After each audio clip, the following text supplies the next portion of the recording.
I want to talk about relationships first, because I do think that kind of in our very digital society, I feel like relationships are struggling a lot, especially more so than probably in times past. I want to kind of just knock out some basic relationship problems, kind of like the age-old relationship issues that people still to this day, funny enough, still definitely struggle with, including myself. I feel like one of those is that our partner tends to say one thing but mean the other. And you're kind of stuck in this position where you feel like your partner is expecting you to kind of almost be a mind reader. How do you navigate that?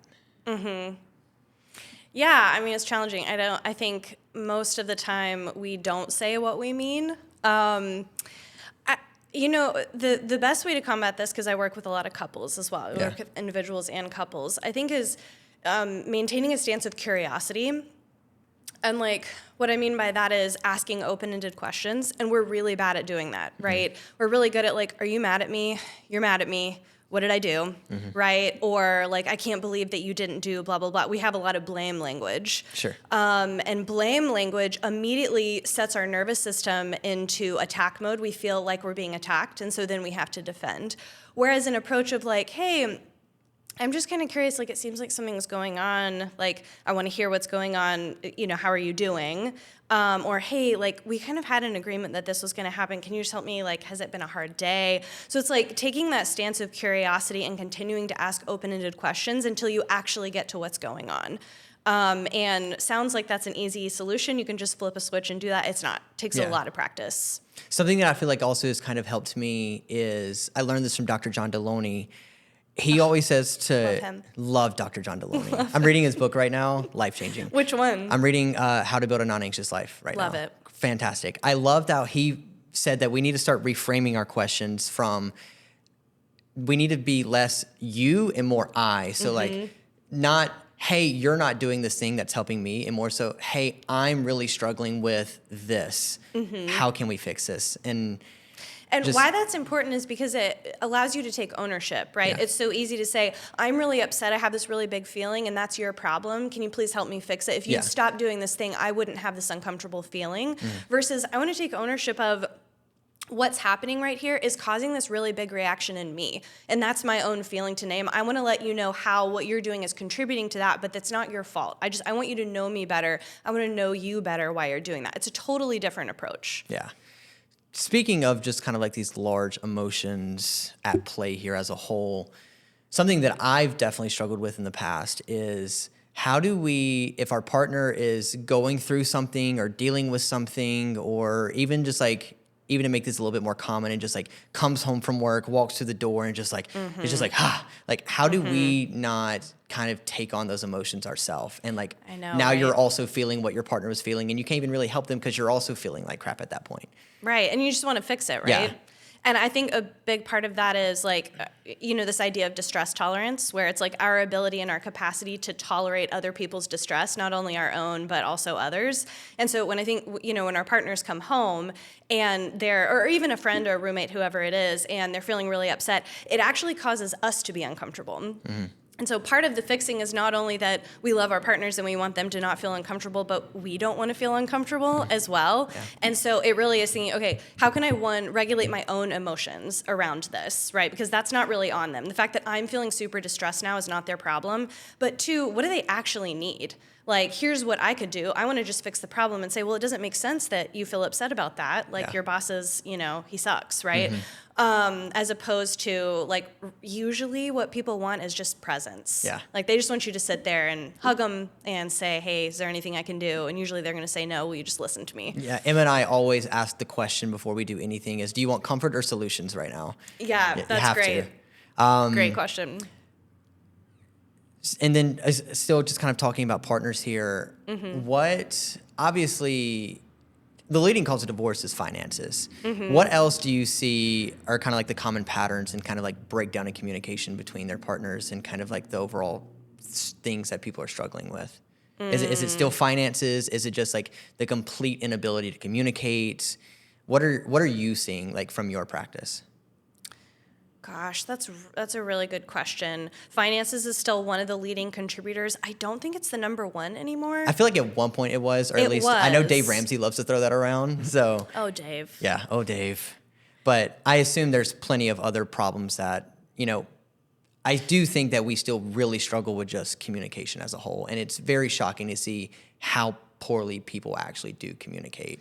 Okay, here's two things that I'll say about that. One, I think a lot of people think communication is just about the person who's speaking. Yeah. Communication is, there's always a speaker and a listener. So I think that's the biggest thing, is figuring out, when people say communicating, a lot of people will come in, especially women, and be like, well, my partner just can't communicate. And I'm always like, what exactly does that mean? Because I think it's one thing for, maybe he's trying to communicate and doing the best that he can, but like, you guys are speaking different languages, so you're missing each other. So I think communication is definitely one of those things. I like to talk about what you mean by communication. But I think the second thing, and probably the biggest contributor, is that people cannot regulate their nervous systems enough to have conflict well. It's really, people just completely lack conflict resolution skills, and a lot of people don't come from families that did repairs well. Interesting. So it's never about the rupture in a relationship. Ruptures are going to be there if you're close enough in a relationship. It's all about, how do you come together during that repair? Do you have the ability to do that? And can you stay present without totally checking out, right? Because it's so easy to stonewall or to become so numb that it's just like, oh, here we go in the same argument again, that you check out. So it's also like, how do you regulate yourself enough to stay present in the argument? What are your kind of like your tips for being better at regulating your nervous system and kind of being better at processing all of that? I think the biggest thing is like having an agreement between your partner that timeouts are allowed. Okay. And so anytime you get to the point where like people are like, oh, well, I don't check out, I don't stonewall. Anytime that your brain gets fluffy so that you don't know what to say next, like you feel really overwhelmed and it's like, man, I'm having a really hard time thinking. Your nervous system is overwhelmed. Like you're starting to check out. And so at that point, just saying like, hey, I need a break. And you guys can have, sometimes it's so overwhelming, it's just like, you need to say, hey, I got to walk away, I need a break. The key to that is also like setting a time you're going to come back, because a lot of times what'll happen, I see patterns, I'm not saying it's always men, but I do see a pattern of that where men will say, all right, I got to take a break, and then they never circle back. And that actually causes a bigger rupture, because not only do you have what you were fighting about, but then the process of how you're fighting about it, so the meta fight is getting worse, right? And then you're just kind of spiraling. So I think a big thing is having an agreement that we have a timeout. And then once whoever cools off, they're going to be the one to initiate, hey, I don't think I can talk about this anymore today. Could we set aside 30 minutes tomorrow morning over coffee, and let's try to figure this out. So I think that's one way. The Gottmans would recommend like a 15-minute break. Like if you have the time, sometimes people have kids and they're like, I don't have time to take a 15-minute break, come back together, the kid's up from the nap. So I get that. If you do possibly have that time, then saying, okay, I'm going to take 15, I'm going to walk around the block, and then we're going to come back in and dive in. Is the biggest thing. Also, like sometimes I'll do it with my couples. People think it's cheesy sometimes, but I'll do a deep breathing exercise if we're in session. The Gottmans recommend putting heart rate monitors, pulse oximeters on, and so it'll start to beep when it goes over 100 beats per second. And what's really funny, sorry, I'm talking for a long time, but you're good. Let me just say this. This one last thing is like a lot of people don't realize when their partner's overwhelmed because they just get super quiet, especially men. And so you're just like, hello, like, are you there? Like they're checking out at the time that their partner needs them the most. And so if you have that heart rate monitor, it goes off at 100 beats per second. You can realize, oh, wow, I had no idea that you were really overwhelmed in this conversation. And they're checking out because they care so much that they can't hang in the conversation. It's not that they've stopped caring. Yeah. Interesting. I want to dive into, you talked about communication being a speaker and a listener. So I know Braxton has been in a long distance relationship in the past. I'm currently in one now. And what we find is that a lot of times we struggle with listening properly. Like communication is definitely the forefront of our relationship at this point. That's how we can talk, is on the phone. But a lot of times we're both overwhelmed with work and even just thinking about what we want to say to each other, that we're oftentimes checking out from what the other one is saying. How do you suggest navigating that? How do you see that? Like can you give me a little more details about how that might play out? Yeah, I mean, for me, for example, like I'm thinking about work all the time. And so a lot of times we'll be having a conversation. She's talking about her day, her experience, or what she's doing the next day. and I've been thinking about work that whole time. And then I suddenly realize that we're in a conversation. I say, "Oh, what are you doing tomorrow?" And she's like, "I just told you." Oh, Yeah. yeah, brutal. Yeah. Yeah, and it's so common, right? I mean, I think like we have especially people who are really driven and high achievers and are running businesses. It's really hard to stay present with your partner. So I think a skill that is, here's something we don't do well in culture. We don't know how to actively listen. Yeah. Right? We don't know. And I don't think it's a character flaw, right? The good news is it is a technical skill that can be developed, right? And so, we talk about Ira Glass and like taste and how you can't teach taste. Well, the good news is you can teach active listening. And so I think it just takes practice, right? It takes saying, okay, when I'm on the phone with her, long distance, right, or when I'm sitting in front of my partner, I either need to set aside what I'm working on or I don't need to be on the phone with her. Right. It's like this is set aside time where I got to check out from what I'm doing and I've got to really tune into her, especially if you're long distance because that's all you have. Right. So easier said than done. But I think with just a little bit of mindfulness and some practice, you can get better at it. So when we talk about, especially entrepreneurs, business owners, and we talk about seasons a lot, where I know Brax and I, like, there's busy seasons with work, there's less busy seasons with work. Is there any such thing as like actually finding balance in life? Because I feel like there's always going to be something that outweighs the other, whether it's like personal life or work, or maybe it's health or relationships. Like, can you actually find balance across all these things? Oh, guys, $1 million question. Does work-life balance exist? Yeah, that's a question that I ask all the time. And what I have found, at least for myself, is kind of throwing balance out the window and just communicating with Emma of, hey, this next month is going to be pretty brutal. I have this, and this. I'm going to be fairly absent. But the good news is that in May, I'm much more present. I don't have all these things going on, and kind of almost just like labeling the seasons of it's going to be this period of time that work-life balance is going to be really, really bad. But now the next part of this is that we can shift the other way. Is that a better way to approach it, or do we need to just actively find balance every day? Okay.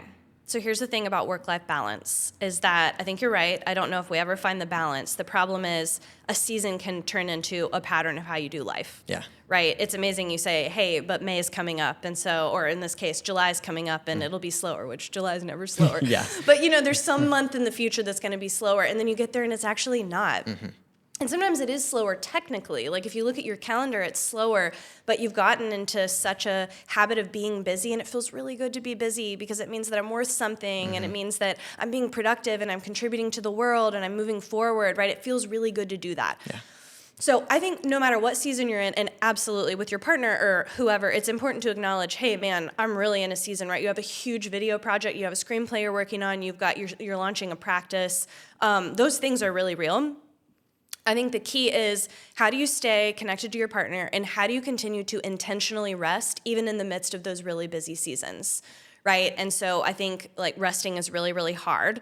But I think setting aside time and saying it doesn't matter how busy it is, we are having a date night, right? It doesn't matter how busy I am, I'm going to have a 2-hour phone call that we're going to make special on Friday night, right? We're going to sit down, we're ordering takeout, we're having a glass of wine, we're setting everything aside, and we're just going to, do this thing.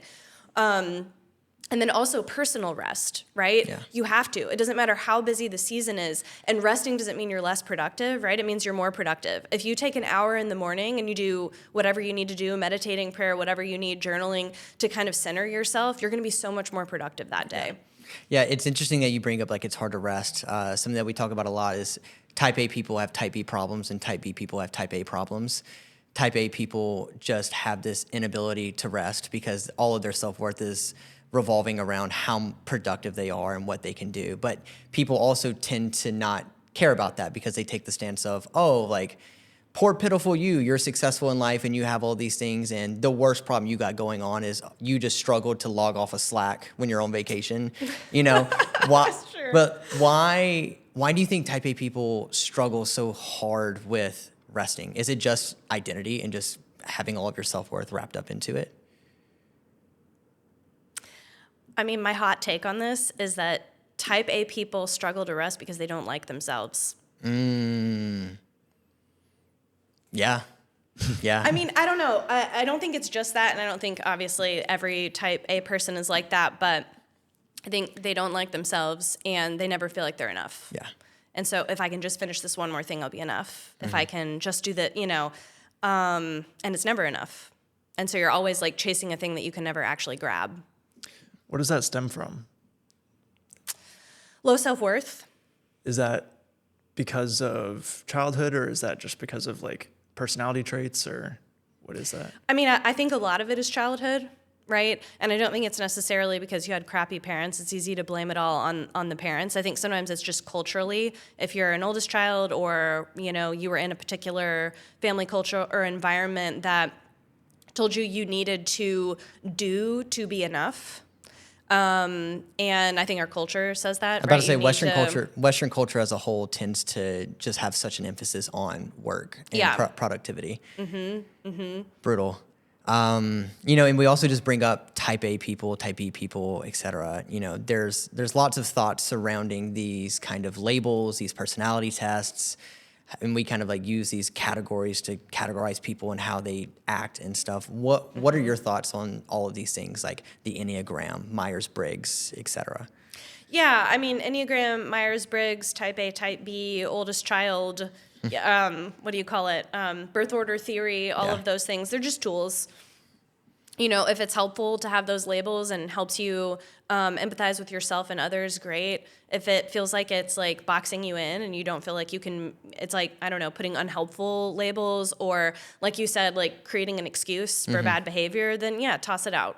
It's just a tool. How would you in practice, I know you said that when we were talking before the show, I know you said that it's not very common for you to see someone use kind of these personality tests as like an excuse to justify bad behavior.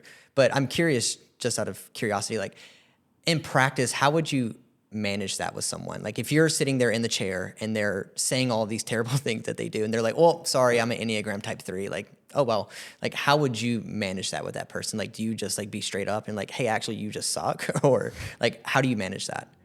Am I allowed to cuss on this show? Yeah, do whatever you want to do. I was just gonna say, like, I don't really allow bullshit in my counseling room. Sure. So I don't know. It's funny. I have heard people like use obviously their type to justify bad behavior. I guess I just don't really allow it. Yeah. And there's always so much more underneath that. Like, I'm trying to think. Can we come up with an example of someone who might do that? I mean, like my brain goes to that classic like 2017 meme where it was like, no, Janet, you don't hate your husband because you're a type 3. You hate your husband because you married the wrong person. Like, sure. Like people, just, I'm trying to think of just like another like arbitrary example. I've seen people try to justify very selfish behavior because they're, the astrology girlies love to be like, oh, sorry, I'm a Pisces. Like, I just love my things, But I think what I would do if someone says that is I think I would just be like, interesting. Can you say more? And they just don't have anything else to say. They just then they'll explain themselves out of it usually, right? I mean, I always reframe it as like, oh man, that must be such a challenge, right? Like, Enneagram 3s, right? It's just like, oh man, I just like, me, I'm just, a workaholic. I'm an Enneagram 3. I'll always say like, oh, that must be really hard to feel like you always have to perform, right? I mean, you can change it on a dime, like, Interesting. And I do also, we were talking about type A people earlier, and those people tend to be fairly like overly ambitious because, again, self-worth, like all those issues we talked about. What do you think healthy ambition looks like?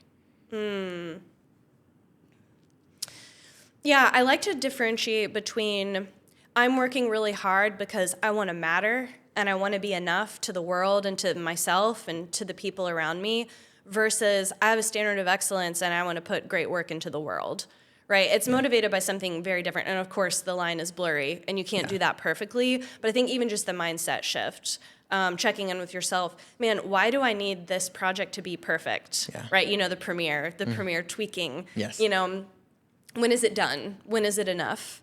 And is it because you have a standard of excellence and you really want this project to be phenomenal, or is it because you don't think you'll be enough unless the project is phenomenal?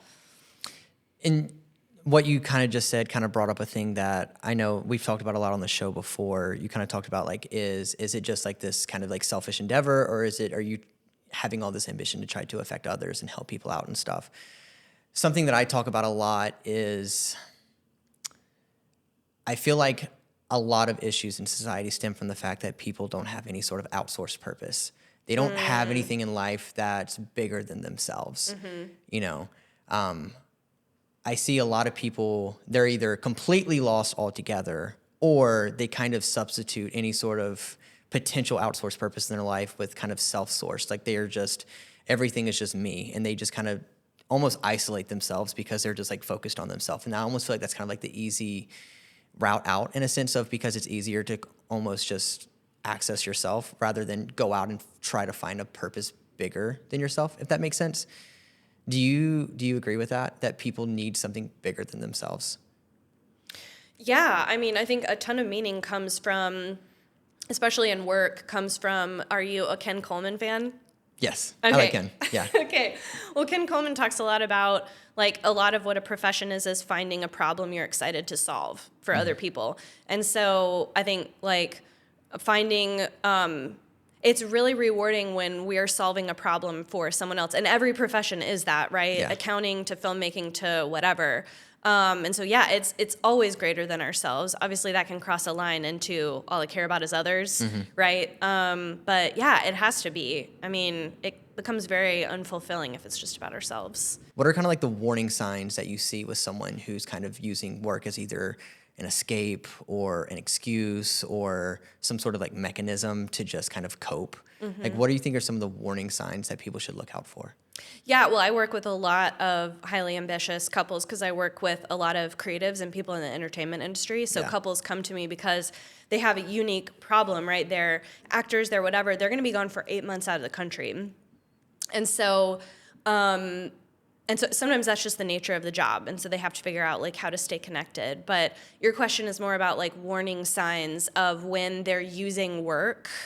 Is that what you're saying? Yeah, because like I definitely at least fell into this trap in a season of life where I kind of used work as almost like I was telling like, I need to do all this work so our lives will be better, right? And on its surface, like that's not necessarily a wrong statement to say. Like I am working really, really hard to provide us a better future and a better life. But that almost became an excuse in a sense of that way I didn't have to be as present as home as I wanted to be in that time, in a sense of like, I was also just caring more about work. And like, I wasn't super worried about being very present at home, but I used the excuse of I'm doing this for us just so I didn't have to be just as much as home as I am at work. Does that make sense?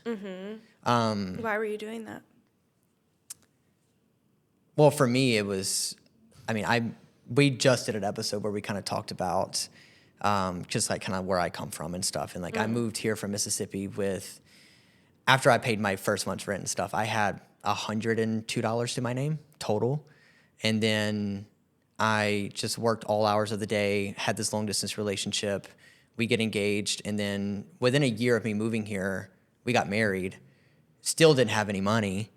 And so a lot of it was just like kind of like fear-based in a sense of, because I'm someone who like, it was never an option for me to call home and say, hey mom, like this kind of dream that I had of moving to Chicago and doing all of this, like it's not really working. Like I can't pay my rent this month. Like I'm not that person. Like I would legitimately rather live on the street than make that phone call.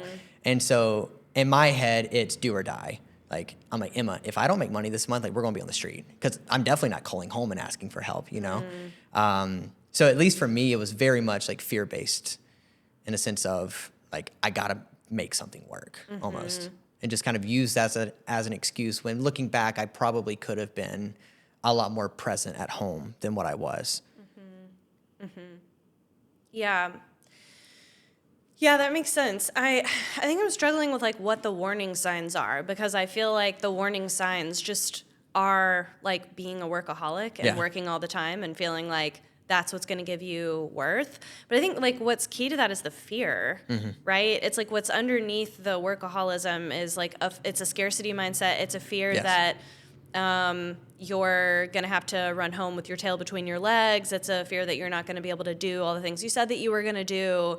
I mean, it's a fear-based thing. So that's what's underneath it. Yeah. But I think, the tip of the iceberg is always just like, oh, I wish I had time to spend with you. I wish I could be home for dinner, but I've just got too much going on. Right. And I'm always just kind of like, really? Maybe there needs to be some lifestyle adjustments. Yeah. There's this interesting concept about we should, instead of look at people that are ultra successful with envy, rather look at them with like almost empathy of like what happened to make you have so much desire to drive and push that far. How do you feel about that concept?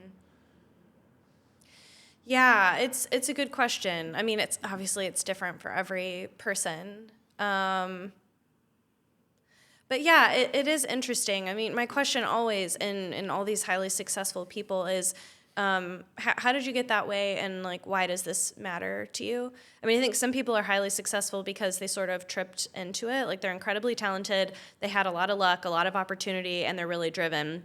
It's not because they hate themselves, right? They have a standard of excellence and they've been dealt a great hand. Like, those people exist. Yeah. I think most people, though, that get to this high achievement are the people that make their beds in the morning. You know what they say, like, and I think a lot of times, like, it's motivated by not feeling like they're enough. And so, I don't know. I think it's hard not to envy those people, because there's part of us that really wants to be that. But then, then there's that other part that can look on them with empathy and just say, like, hey, are you okay? What do you think? We talk about like these like highly successful people and stuff. I know a term that gets thrown around a lot on the internet, especially in the last 2 or 3 years, is kind of this term of high value man, high value woman. What do you think about those labels?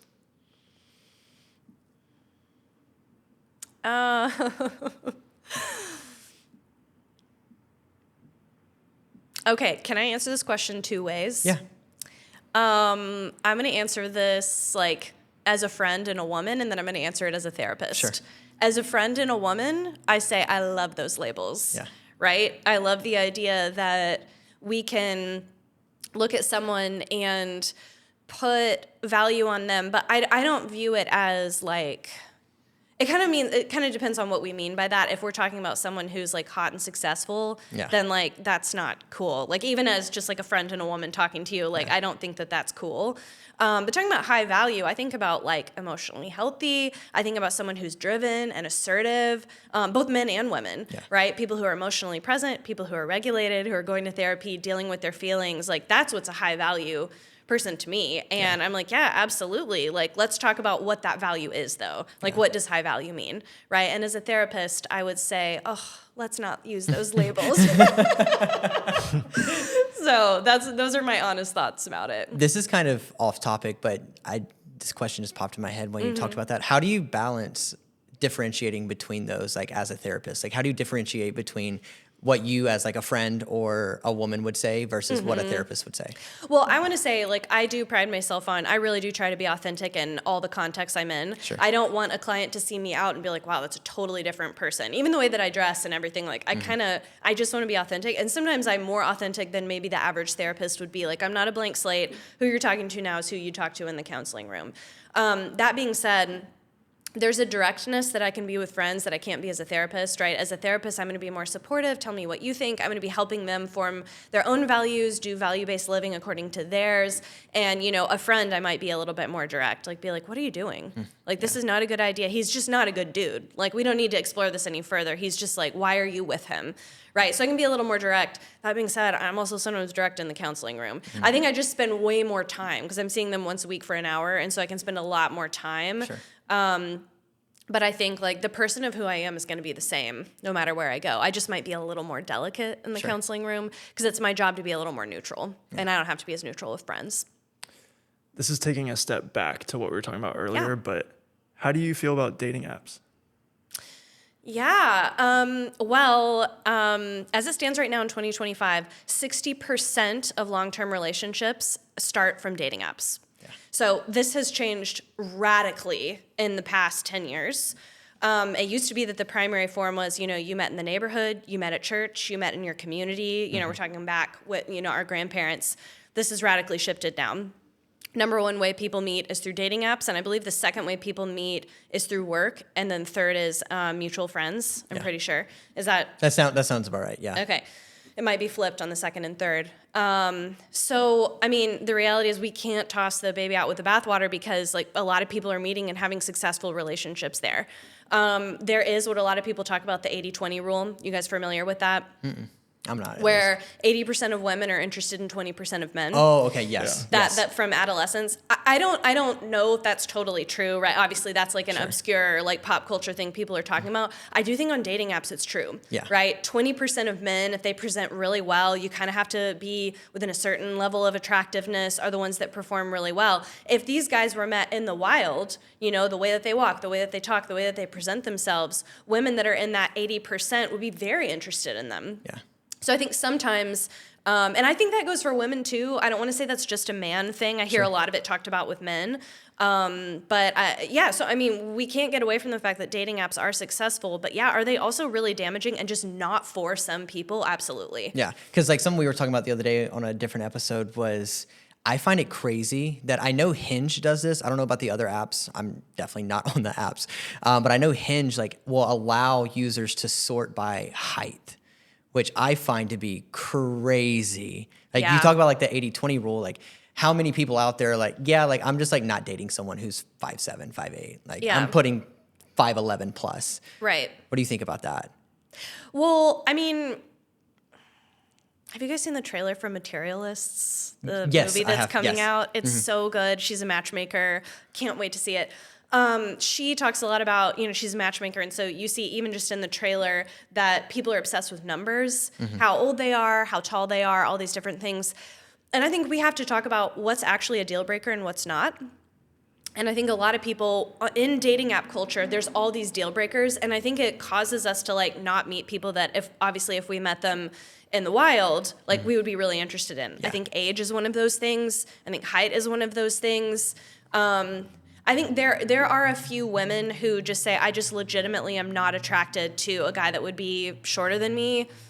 I don't know. I really want to challenge that. I just don't think height should be a factor. Yeah.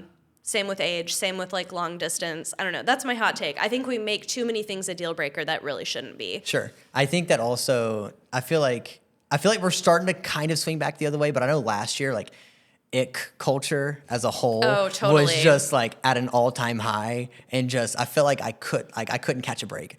Like, oh, I'm sorry I pushed a shopping cart. Like, it was an ick. I feel like that kind of perpetuated a lot of those things as well, in a sense of like we just kind of like, you know, like red flag culture and all that stuff. We can almost like kind of normalize just everyday typical human flaws as just like deal breakers. Well, and there's all those memes out there too that we're talking about how like women would say like, I will stay with the most unassertive, emotionally unhealthy man and make all these excuses, but I go on one date with someone from Hinge and I didn't like the way he like took a sip of his wine or something. Exactly. You know, it's like these absurd ideas. And I think once you're with someone, I don't know if it culture is as much there, but I think it's more in like those initial stages of dating and kind of like weaning out who you don't want to be with. Yeah.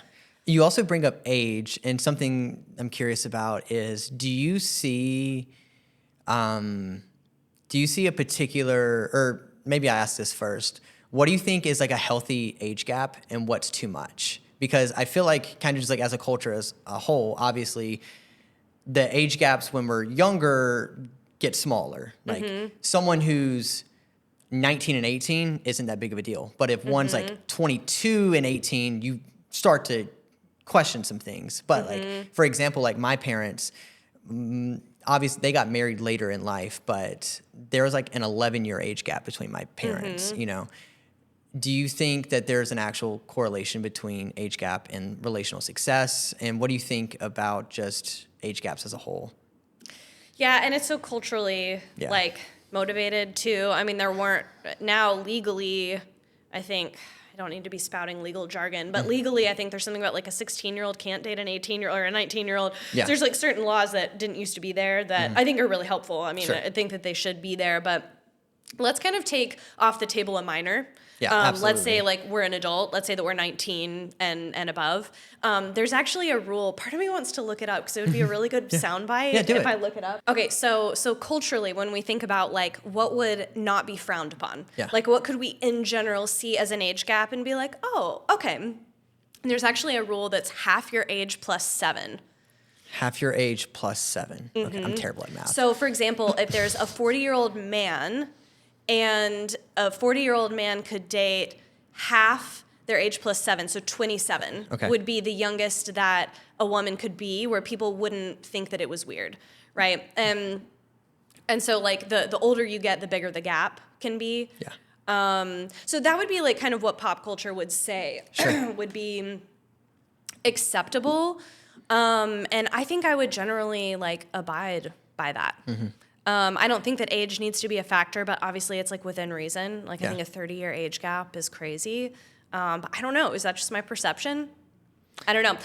Hang on. Let me say one more thing. Go ahead. I think it's also case by case, like because I think that there can be an incredibly emotionally healthy 22-year-old that was raised in an incredible family. His mom was a therapist. Like they just come from a really solid family, right? And then you have like a 32-year-old woman, right? That's a pretty big age gap. I don't know.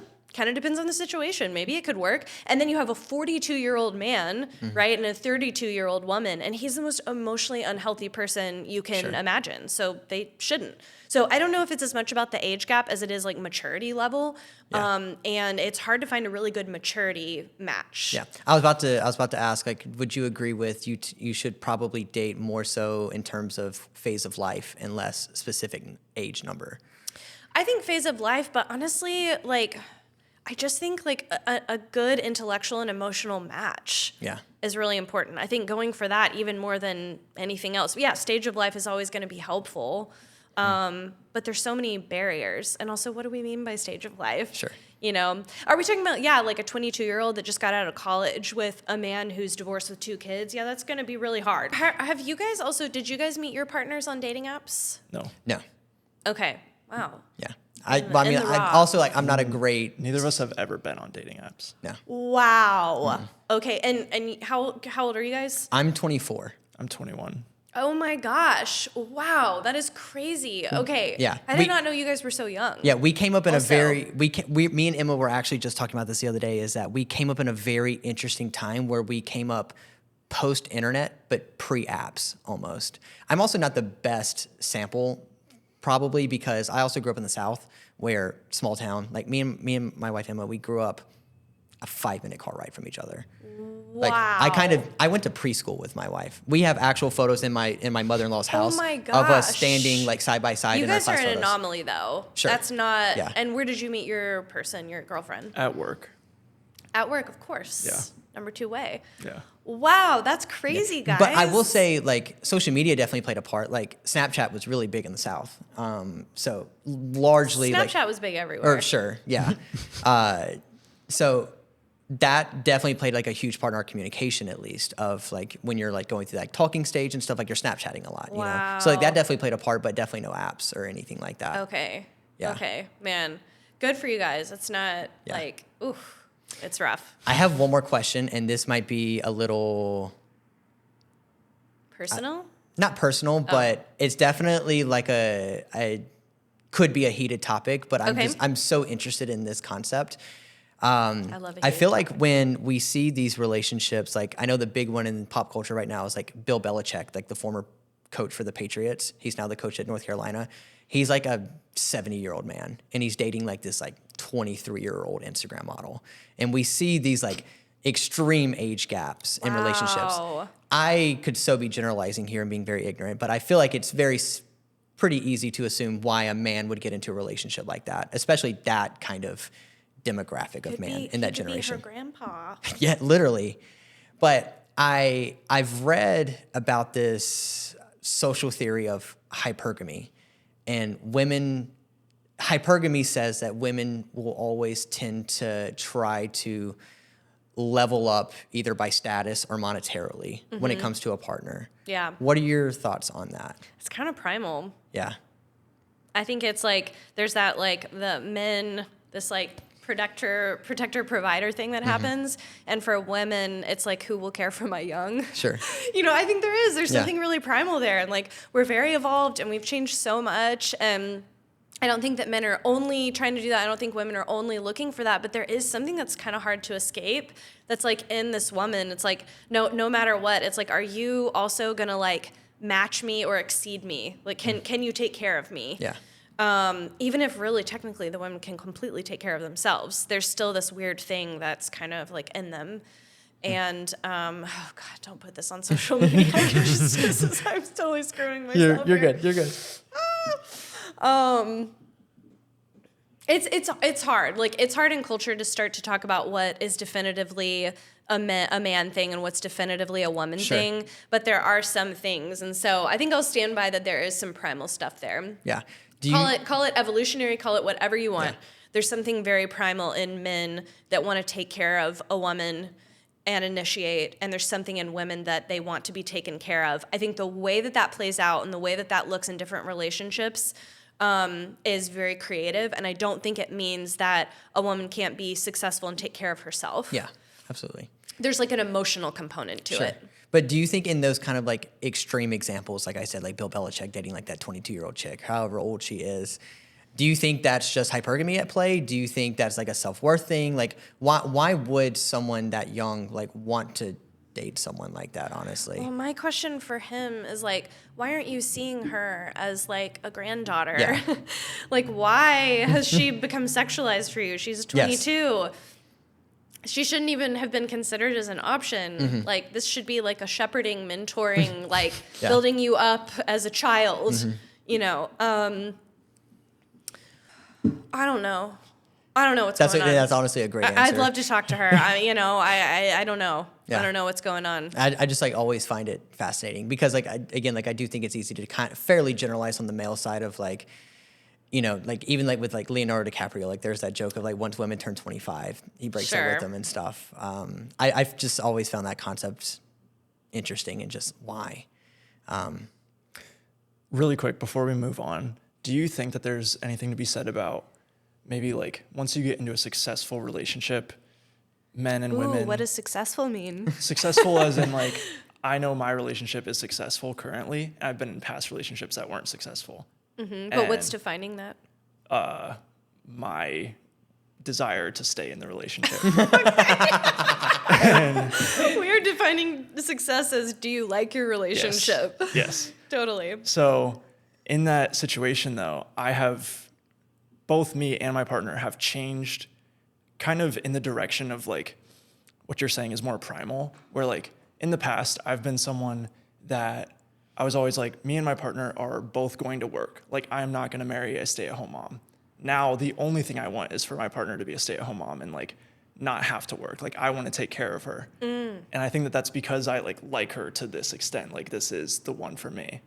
How do you feel? Does that have a factor in terms of like we find the right person and now we actually What do you think's motivating that? Like what's the because I'm hearing like the more that I care for her and am invested in her, like the more that I love her, the more that I want to take care of her. Is that what you're saying? I think a lot of it goes the same for her too. Like when we entered the relationship, she was very like boss babe energy. Mm-hmm. And now she's like becoming more like feminine and wanting to like just like she's okay with the idea of it being a stay-at-home mom, but she was never okay with that before. Like I think we're both kind of like leaning more in those like primal instincts. Sure. To save my ass, I'm gonna say something in this, which is I think there's an element of that that's primal. There's an element of that in that I think that once you enter into a safe relationship, we're able to relax and settle into who we were meant to be, who we were designed to be. I think sometimes that looks like, oh man, I had no idea, but I want to be a stay-at-home mom. Sometimes that means, oh man, I want to be a CEO, right? I think it really has to do with more of like, you meet that partner that's championing you and saying, I want you to be who you were designed, who you most, maybe primally, but who you really are in your authentic self. And I want you to feel safe enough to do that. And I'm going to support you in that. I will say I do feel like there's merit to the idea of like when you feel like you really found like your lifelong partner. Like I do feel like your criteria, your expectations, like all those things definitely change from what you thought they would be. Or like, for example, and I'm not saying that this works for everyone, and honestly, I'd love to hear your thoughts on this, but something that me and my wife both agree on was when I met my wife, my thought process about her as a partner changed from who do I want to spend my life with and who do I want to be the mother of my children. Like when I met Emma, I was like, I want this person to be the mother of my children. Like I want my kids to have her as a mom, you know? So Aww. I do think it's interesting in a sense of like when you do find that person, like I do feel like everything you kind of have built up of what you think your partner will be and who they are, like that just changes. Totally. What do you think about that mentality? Do you think that's healthy or no? I mean, it works for us, but... Yeah, the mentality of like you meet the right person and it's like, can you say that one more time? And yeah, like so like for example, when I met Emma, obviously I love her and we're best friends and all those things, but the thing at the top of the list was I wanted her to be the mother of my children. I wanted my kids to call her mom. Do you think that's healthy from like a relational perspective? I mean, yeah, like I think that's part of it. Yeah. I don't obviously, like you're saying, that's not the only reason you love her, Sure. right? Yeah. If you meet someone and you're just like, man, I can see them being the mother of my kids, and that's why you're in a relationship, that's creepy, Sure. right? Yeah. You want to like actually love that person. And here's the thing about that. No one's guaranteed they can have kids. Like you don't know what that journey is going to be like. And so you need to be loving them as a life partner. Yeah, But absolutely. also, of course, as an addendum to that, it's like part of how you know there's a life partner is if you're able to have kids, if that works out, it's really exciting and feels connected for you to think about them calling her mom, and that's your partner. Absolutely. I think I've kind of already said this, but I think like the point I want to drive home, because I don't want to negate the idea that there are some like primal elements to a relationship. I think what's underneath all of that though is a safety. Sure. When you've met someone, it's a successful relationship, as you're saying. Part of what makes that successful is that you feel safe and you feel like you can be yourself, or maybe even they're making you the best version of yourself. This version you didn't know was maybe there, but actually feels like you're really rising to an occasion. And I think once you meet that person, you can really settle into whoever that is that you're going to be. So let's move into men specifically when it comes to therapy. Oh boy.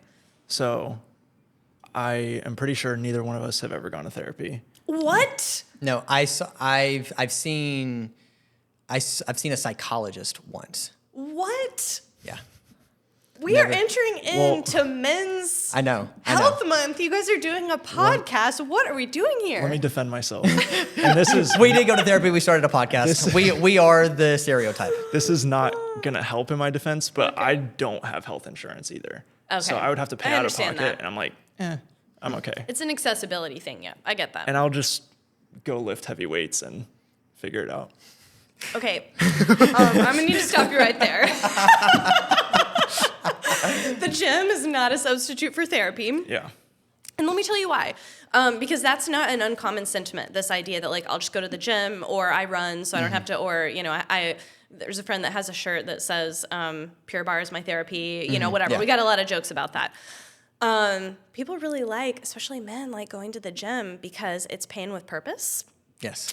And sometimes you're in therapy. I love pain with purpose. Pain with honestly. purpose is great, right? Yeah. Men love a purpose, right? Yeah. And if you're gonna have discipline, if things are gonna be hard, there's gonna be a product afterwards, and you're gonna get to see what I did with my pain, right? Whereas therapy is processing pain, and sometimes part of the processing of the pain is just sitting there, and it doesn't feel like it has a purpose. Yeah. A lot of times, like, finally, like, I'm working so hard, I've finally opened up this beautiful raw moment in a man, and they'll, you know, be like, you know, why are we doing this anyway?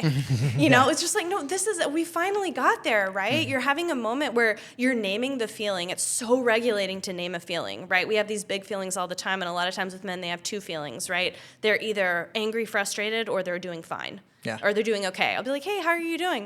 I'm okay. It's like, Like, oh. what did I say in the elevator? My usual is like, can't complain. Can't complain. Is, Totally. Yeah. Totally. And so it's great, like going to the gym, having friendships, building a robust life and a career that provides a lot of meaning. Those are all really important things. And not everybody needs therapy. Like don't think everybody needs it. However, I think a lot of people need it that don't do it. And I think everyone can benefit from it. Yeah. So you don't need it necessarily, but everyone can benefit because that process of learning, again, how to regulate your nervous system, learning how to name those feelings. But the biggest thing is pain. Learning how to sit in your pain, because we spend our whole life running from pain and coping with pain. And that's how addiction happens. That's how workaholics happen, right? Because we're running from our pain. I feel like men, I mean, speaking for myself, it tends to feel like that's what you're supposed to do. Why do men not come to therapy? Like, why do guys like us that probably could benefit from it just have this innate reaction of like, no, that's not for me?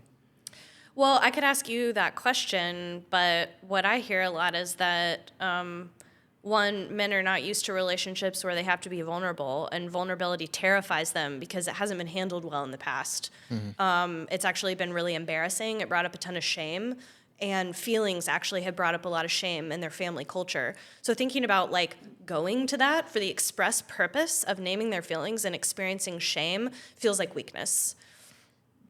So is that a cultural issue? Or is that like a toxic masculinity issue? I mean, I think it's a lot of things. Sure. But cultural, yeah, family of origin, how feelings were handled when you were young. When you cried, how was that handled? When you experienced a big feeling of any kind that wasn't anger, and if it was shame or embarrassment, how was that handled? You know, was it like a toughen up, or was it a go to your room and until you can calm down, which is not always a bad thing? Or was it embraced with curiosity, like, oh man, that was really hard at school. What happened? It's like, well, you know, he told me that I was, you know, fat or whatever. What? Yeah. That's so hard. That's really sad. Like, no one should be talking to you like that. It makes so much sense that, like, you feel embarrassed and sad, and now you're thinking a lot about your body. Like, having that validated, right? Then you're like, oh, I'm allowed to feel embarrassed and sad when sad, embarrassing things happen to me, right? Like, when somebody kicks a puppy, you feel sad about that, right? That's a natural and logical thing to happen. And a lot of times men feel like they're only allowed to feel angry. Yeah, or and fine. I'll also say something that I know is so real and lots of men experience this, us included, is that men tend to feel like they have to earn adequate, quote unquote, man points in order to open up. Like it's very easy we always use the example of Chris Bumstead. Chris Bumstead's like one of the best bodybuilders in the world, someone we look up to a lot. It's easy for Chris Bumstead, who is this 6'2" gigantic muscular figure who's ultra successful. It's easy for him to open up. He earned it. He earned it almost, versus it's easy for other men to sit there and be like, I haven't earned the ability to open up. Like, why would people care? I haven't done anything. You know, it's easy to sit there and be like, I'm not the person that people will care about when they open up because I haven't done anything in particular to earn that. Oh, that is so crushing. Yeah. That men feel like they have to earn their feelings to be valid. They have to have all these man points in the bank before they can cry or before they can, you know, feel sad about something. And so much of that is messaging. Yeah. And something that I personally have had to kind of rewire a bit. I still agree mostly with this sentiment, but I've definitely had to change some of my thinking around it. So like, for example, so I come from very small town, Mississippi. Which town? Brookhaven. So I grew up Brookhaven's the biggest area closely. I technically grew up in a place, I moved around a little bit, but mostly I grew up in a place called Bogachita, which is like one of those, has a county school and one red light. Wow. And where's that related to Tupelo? On the completely other side of the state. So Tupelo's like North Mississippi. Yeah. Brookhaven, Bogachita, Ruth, Mississippi, the area that I'm from is like completely like southwest corner. Like I grew up like an hour, 20 minutes from the Louisiana border, kind of.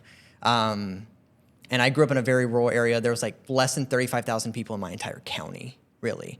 Wow. And something that my dad preached and kind of like hammered into my head from a very early age of, even though we might not have it great, there's always someone who has it so much worse than you. And like my dad would like specifically like as a child, like we would be like in Walmart getting groceries and you would see some like paralyzed individual like in one of those like remote control wheelchairs or whatever. And he's like, look at them. And you think you have it hard. Like those were sentiments that like my dad would say a lot. And I do agree with that in the sentiment of like, I do think it's very important to have perspective in life. And there's always people who have it so much harder. Like I went to school with kids who grew up in the woods in a single wide trailer with no running water. Like I've seen poverty at heartbreaking levels growing up in like the woods of Mississippi. But that mentality almost also, it didn't allow me to address the problems that I had.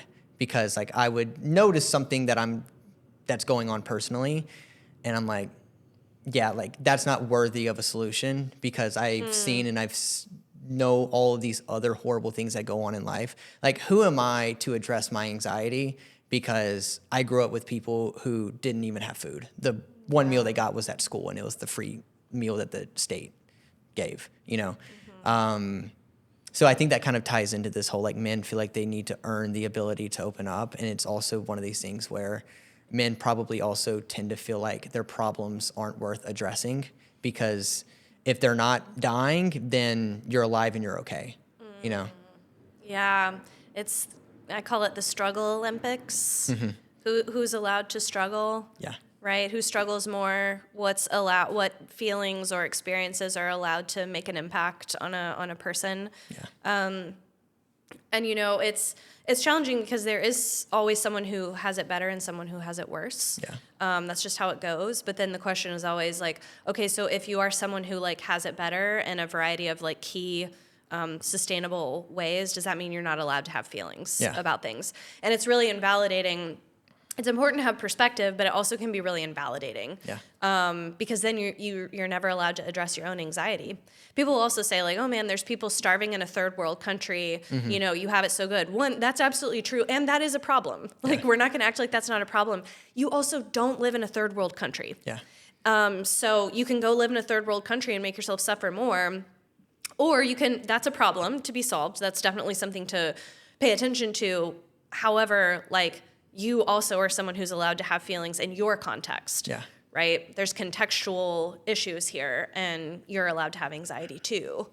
Yeah, something that we were talking about the other day actually was a creator that we know and follow. He came under a lot of heat the other day because he was talking about things that he's doing to kind of help his mental health and kind of improve his life. And one of the things was he stopped watching the news.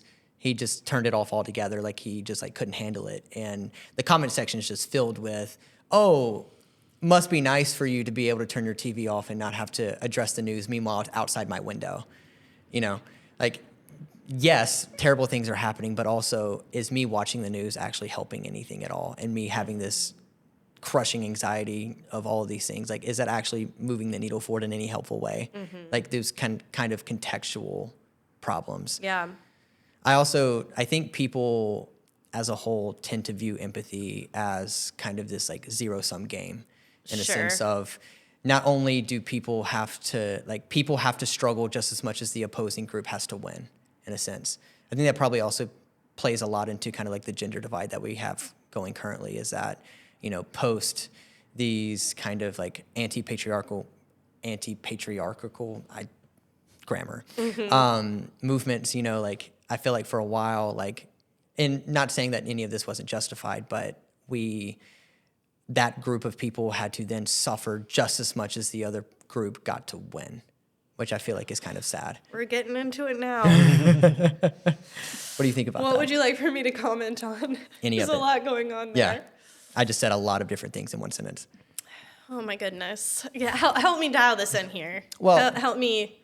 What would be the most interesting thing? Well, why do you think that people tend to view empathy as this zero-sum game? In a sense of it's not enough to just fix the problem. Like, you also have to see people suffer because of said problem that they created. That makes sense? Can you provide an example? Like, I'm trying to think of an example that won't get me canceled. I know, right? I know, it's so hard. Let's just say it how it is. Like, I definitely have known people who, like, again, we talk about like movements like Me Too and stuff, which again, like there were terrible things going on. And I'll always acknowledge that the patriarchy at one point definitely existed, and it definitely needed to be dismantled. Like, we set up society in a particular way that only a specific group of people could succeed. And I don't think that's right. Women couldn't have credit cards. They couldn't have credit cards, they couldn't vote, yeah. like all those things, right? Which I think is terrible.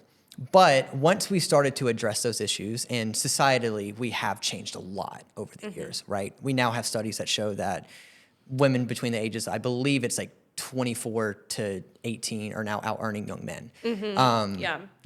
Like, we're now seeing those course corrections, but I almost feel like at times, like, we see these studies, we see these numbers, we see how much women's lives has changed, but I still know women in my life personally that's not enough. Like, they almost revel in the fact that men are now suffering for these kind of over course corrections.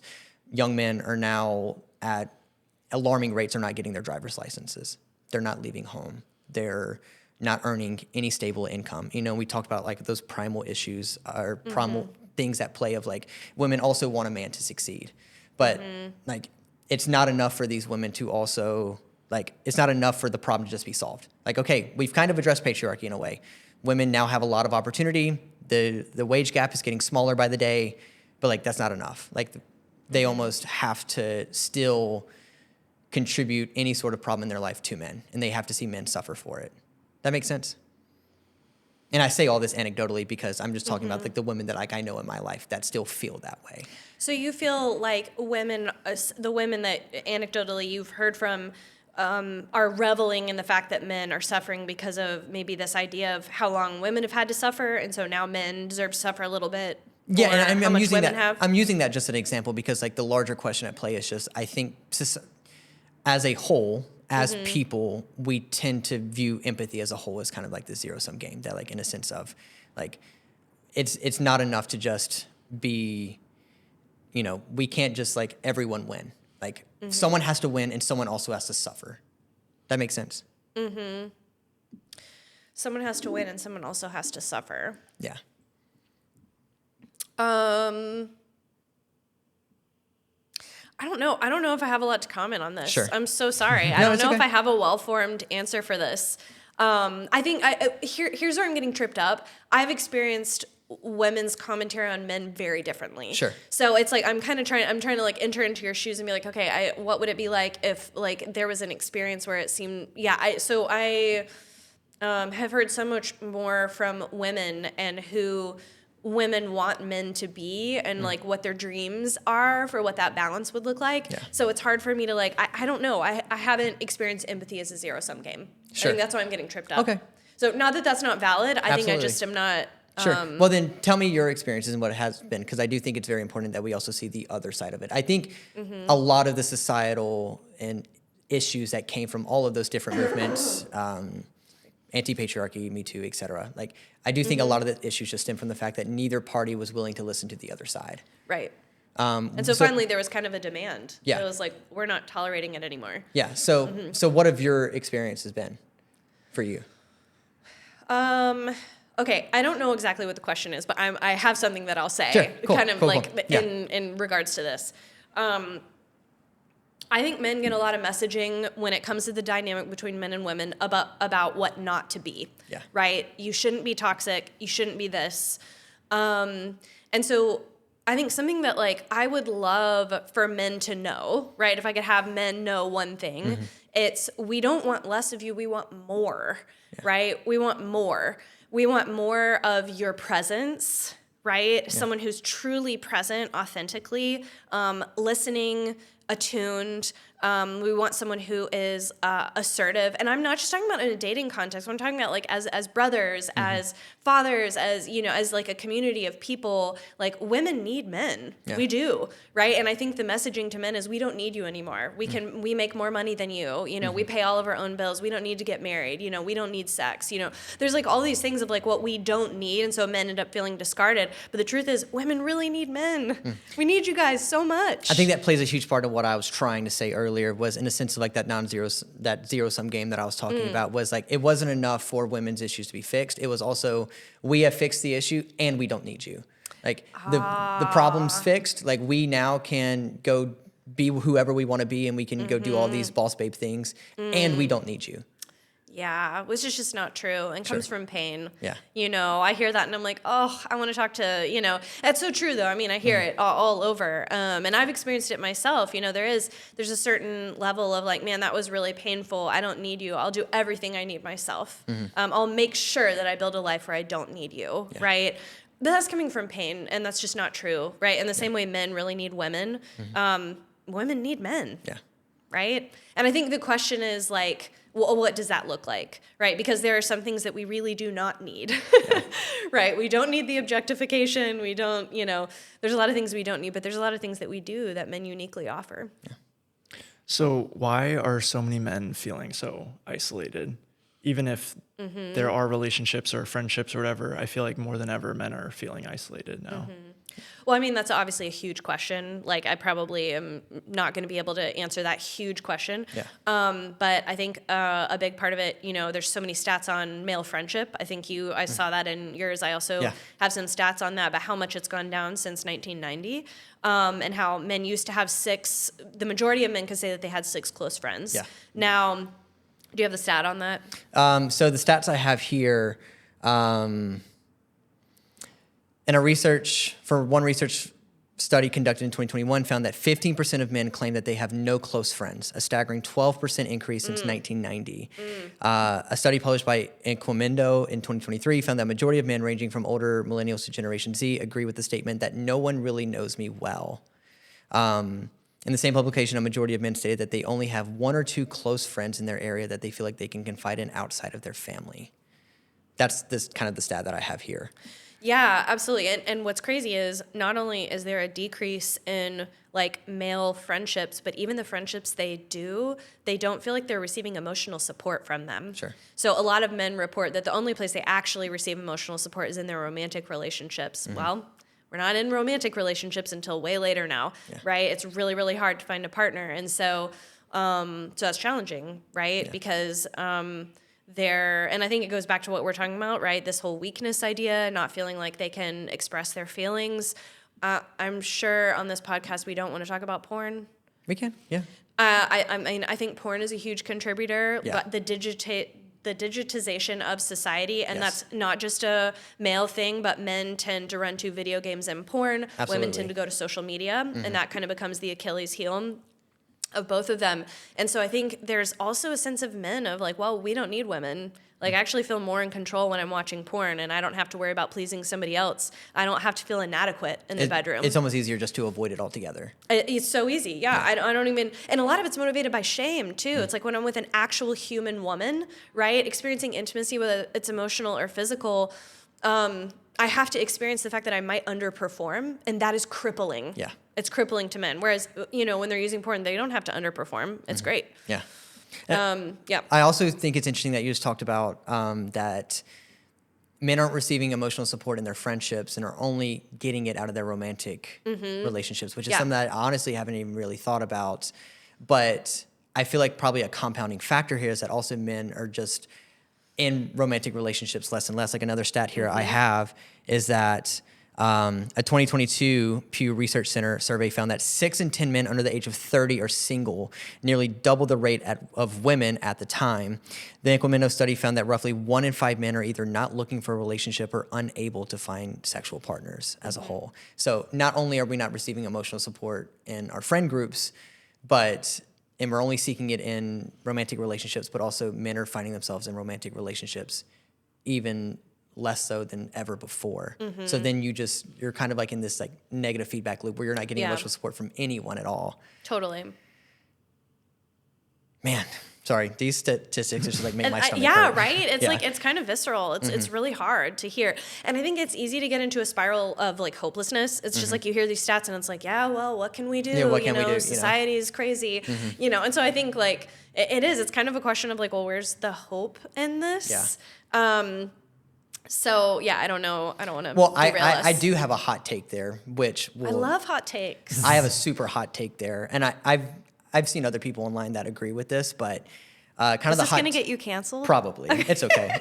It's bound to happen. Okay. But I do think that society as a whole has done a bad job of being accepting of the fact that men have problems and what can we do to change it. I feel like there has been times not just women, other just like groups as a whole, when I feel like there's been a lot of groups societally that when they have a problem, we ask, what can we change societally? What can we change culturally? What can we change to make their lives better?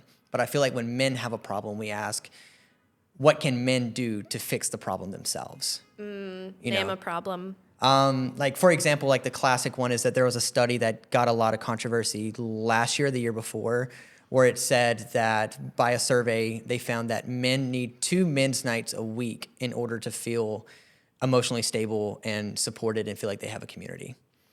And you would see these posts online about that topic, and the comment sections are just filled with women and just like other people they're like, I'm trying to think of like a direct quote of one of these comments, but it's the language around it is simply like, so what am I supposed to do? Am I just supposed to find all his friends for him and stuff? Because like the study delegates also around the fact that men just like don't have any friends, right? And it's like, well, I'm having to be his emotional support at home. Am I also supposed to go find his friends for him?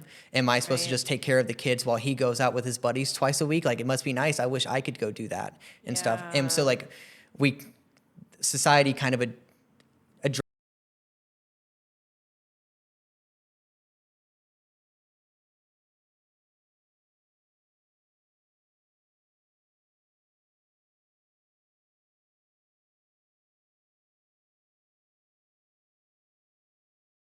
Fault is it?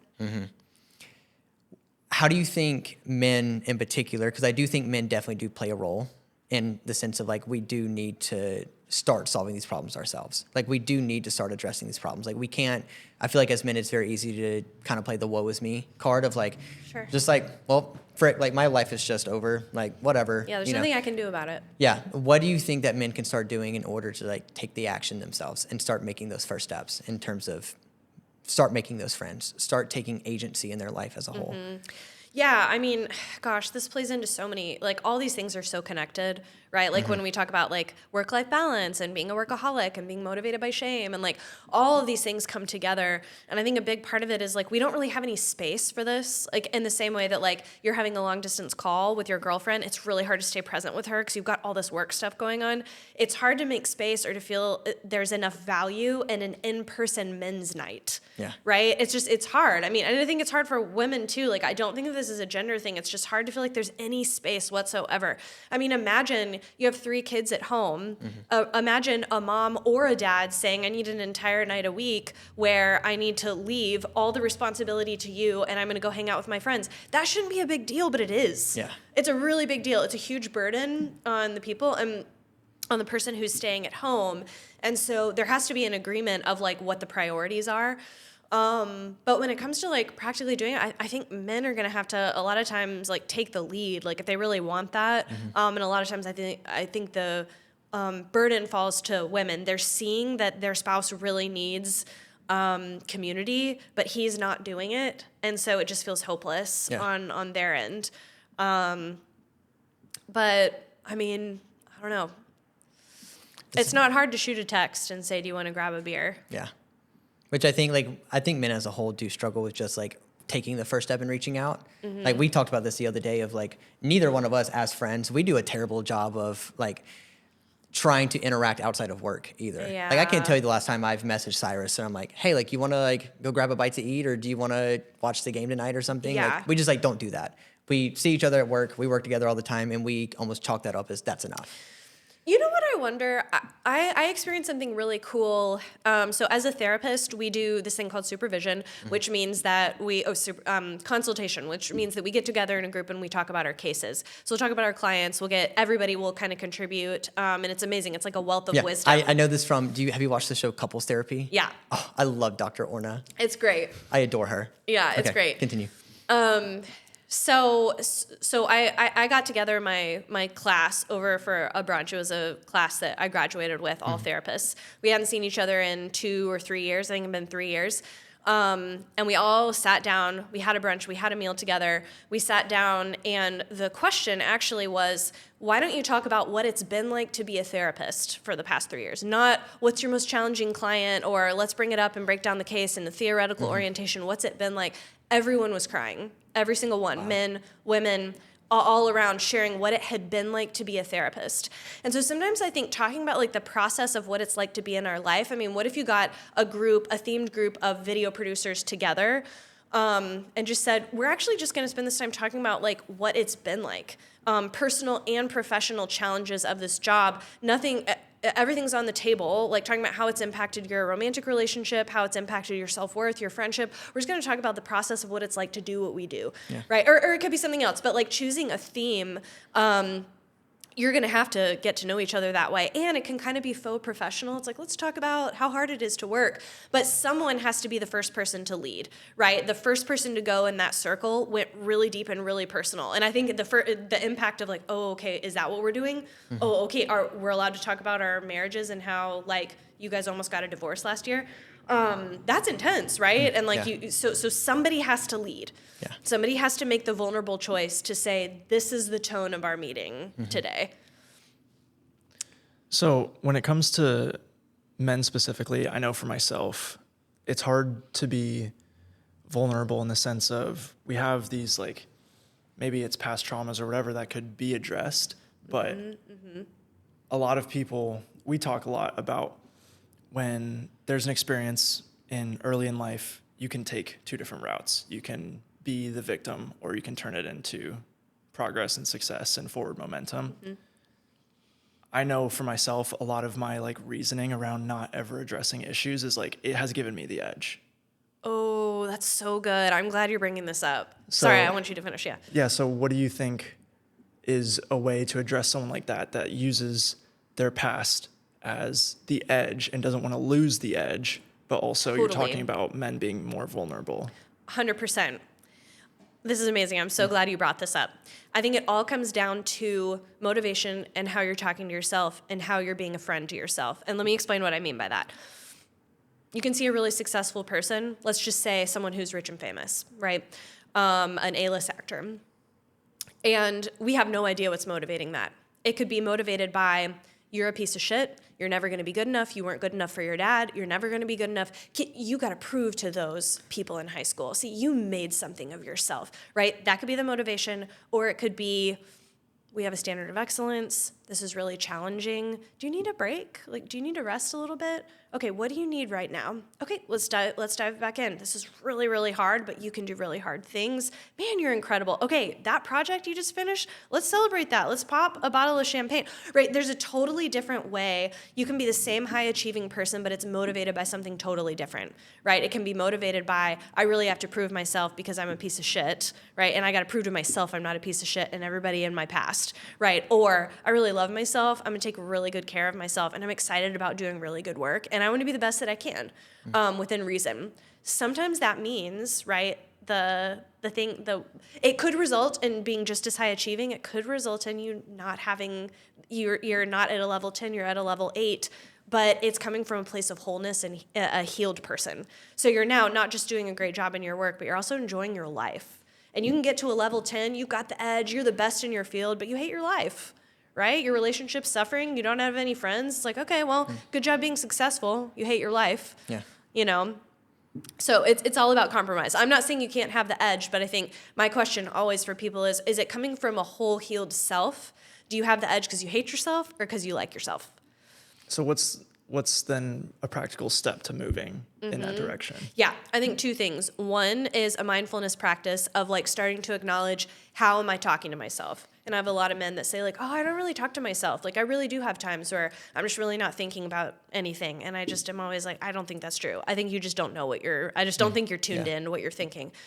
So a big part of that is like tuning into your internal world, right? And we all have an internal world, right? Right here as we're doing this podcast, we've got stuff that's going on in our own heads, right? I'm saying, gosh, am I doing a good job? Am I getting them what they want? Is this sound biteable enough for TikTok and Instagram? Am I coming off as an authority? How am I coming off as a woman? Am I going to get canceled? This is my running dialogue, right? And you guys have your own running dialogue, right?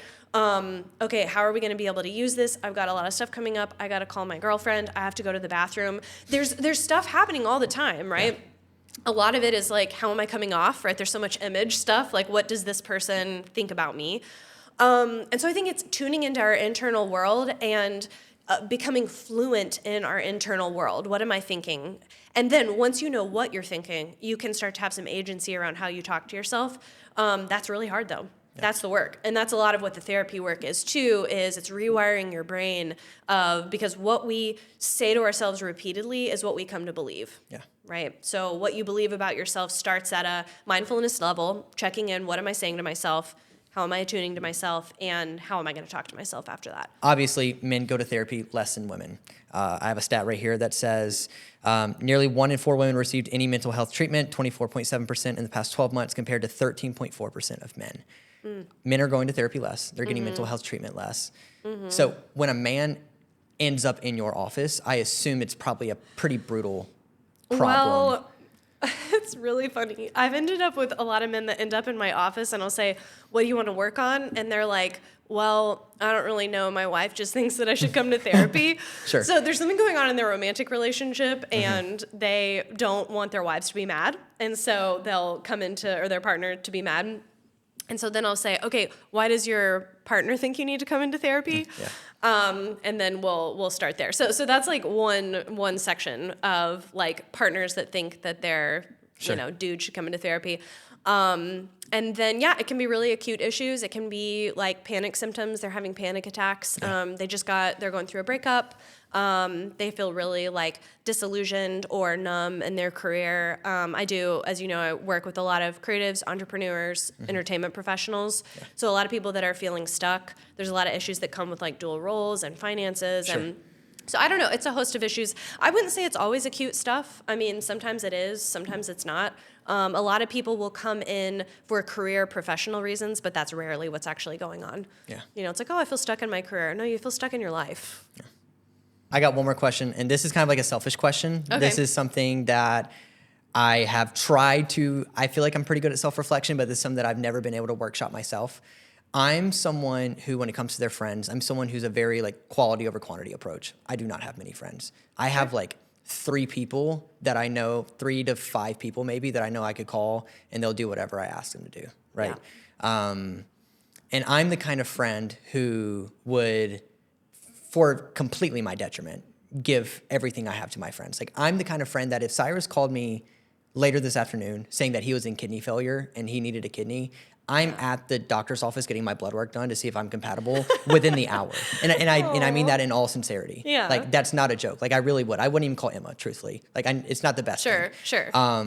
But that is who I am. And I understand that that's unfair to expect my friends to reciprocate that level of care. Like, that's just who I am, right? I do get really, really upset, though, when I feel like my friends fail to do what I would consider to be the bare minimum. Is that a me problem or is that a them problem? Black and white. Sounds like some black and white thinking, some binary I'm stuff a there. very black and white extreme thinker. So I think, again, it goes back to the motivation. Like, are you radically helping others because at the end of the day, you really want to be loved like that? That's why a lot of people are like radical helpers. Sure. It's like they don't think that it's transactional. They think, oh, this is just who I am. I'm just like a good soul. I just want to love people really well. They actually just want to be loved really well, and they think if they give of it, they'll get it back. So it ends up turning transactional.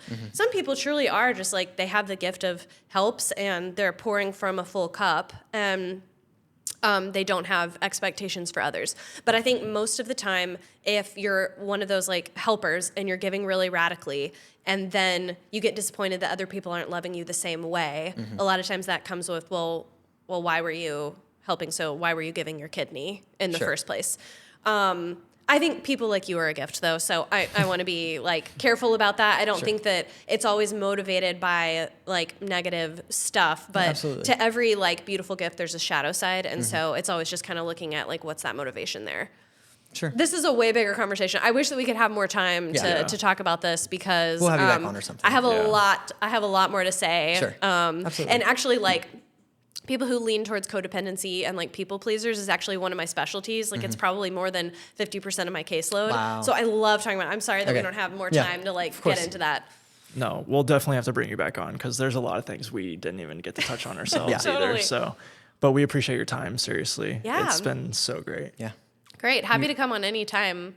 Cool. You have No, a question? we're You're good. Yeah, we're fine. Okay. All right. Well, that was the Sarah Heinss. Thank you so much for being here. Yes, As anytime. always, thank you for watching. It means the world to us if you stuck around this long. As always, whatever platform you're on, please do the appropriate action, like, subscribe, leave a review, whatever the case may be. And we'll see you in the next one.